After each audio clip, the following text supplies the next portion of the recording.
Hi, I'm David. Let's look at this problem.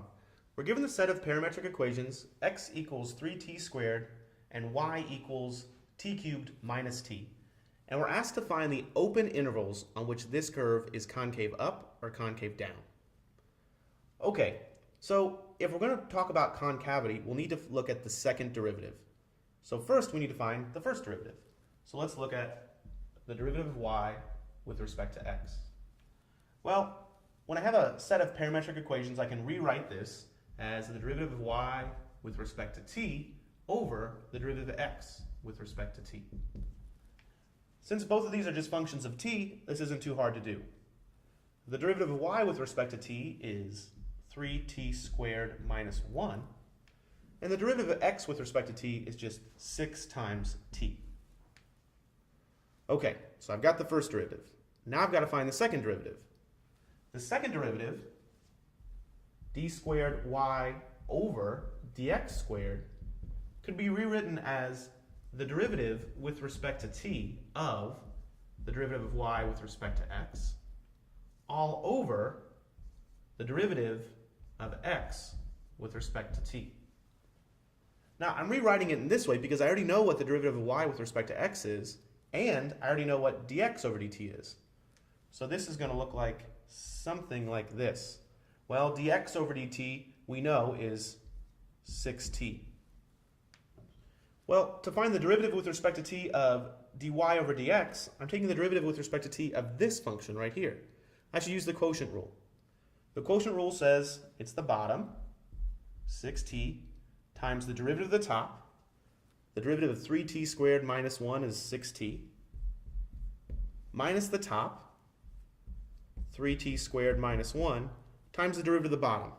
The derivative of 6t is just 6, all over the bottom squared, the quantity 6t squared. Okay, so this is my second derivative. Now I hope that this simplifies because it's a little complicated right now. Let's see what I can do.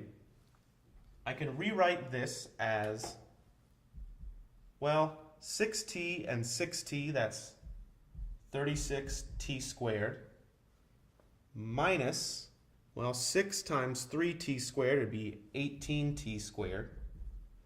And then I have a minus negative 1 times 6, that'd be plus 6.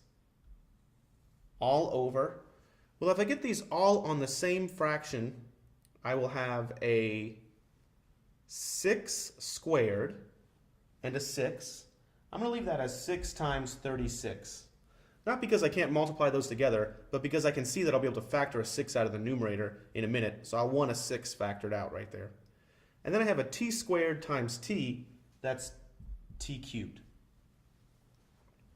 Okay, I'll simplify this a little bit more. Let's see. Like I said, I can cancel out one of these 6's right here.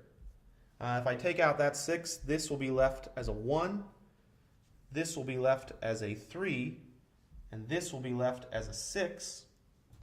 And I have 6t squared minus 3t squared. That's just going to be 3t squared plus 1 all over 36t cubed.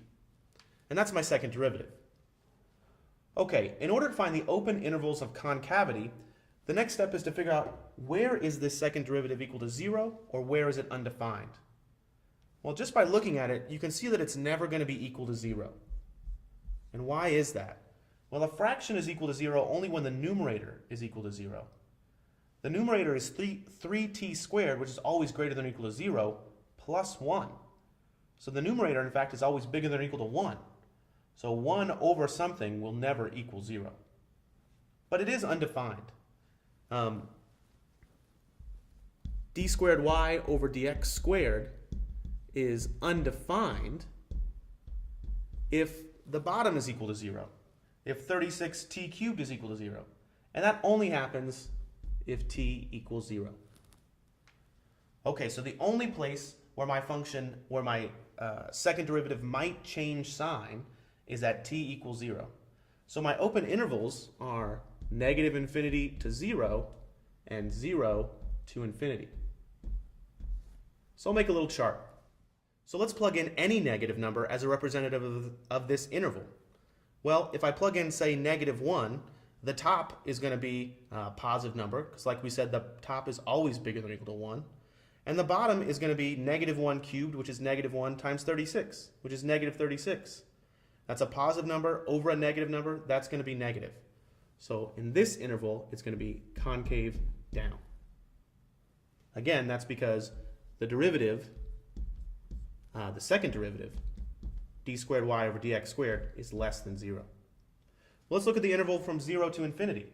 If I plug in 1, for example, well, the top is always bigger than or equal to 1.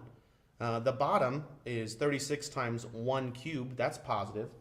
A positive over a positive is always positive, so that's concave up. And that's because the second derivative, in this case, is greater than 0.